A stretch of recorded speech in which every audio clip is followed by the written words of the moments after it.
നമസ്കാരം. ആർട്ട്വേസിൽ നിന്ന് മനുഷ്യയാണ്. ഒരു ഫ്ലാറ്റ് വാങ്ങുമ്പോൾ GST അടയ്ക്കണോ വേണ്ടയോ? കൂടുതലും ബയേഴ്സിൻ്റെ ഇടയിലുള്ള ഒരു കൺഫ്യൂഷൻ ഉണ്ടാക്കുന്ന ഒരു കാര്യമാണിത്. GST വേണോ വേണ്ടയോ എന്നുള്ളത്.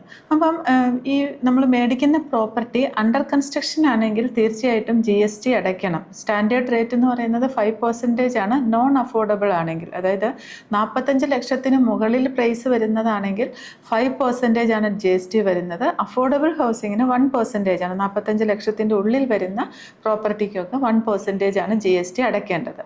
കാരണം അണ്ടർ കൺസ്ട്രക്ഷൻ പ്രോപ്പർട്ടി നമ്മൾ വാങ്ങുമ്പോൾ അത് സർവീസ് ആയിട്ടാണ് ട്രീറ്റ് ചെയ്യപ്പെടുന്നത്. അതുകൊണ്ടാണ് GST വരുന്നത്. ഇനി അൺസോൾഡ് ആയിട്ടുള്ള ബിൽഡർ ഇൻവെൻട്രിയിൽ നിന്നുള്ള പ്രോപ്പർട്ടിയാണ് വാങ്ങുന്നതെങ്കിൽ OC കിട്ടാത്തടുത്ത്, ഓക്യുപ്പേഷൻ സർട്ടിഫിക്കറ്റ് കിട്ടാത്തടുത്ത് അവിടെ GST പേ ചെയ്യണം. ഓക്യുപ്പേഷൻ സർട്ടിഫിക്കറ്റ് കിട്ടിക്കഴിഞ്ഞാൽ ആ പ്രോപ്പർട്ടി ഗുഡ്സ് ആണ്, പിന്നെ അത് സർവീസ് ആയിട്ട് കണക്കാക്കപ്പെടില്ല. അപ്പോൾ അവിടെ GST ആവശ്യമില്ല. അതുപോലെ തന്നെ റീസെയിൽ പ്രോപ്പർട്ടി ആണെങ്കിലും GST അടയ്ക്കേണ്ട ആവശ്യം വരുന്നില്ല.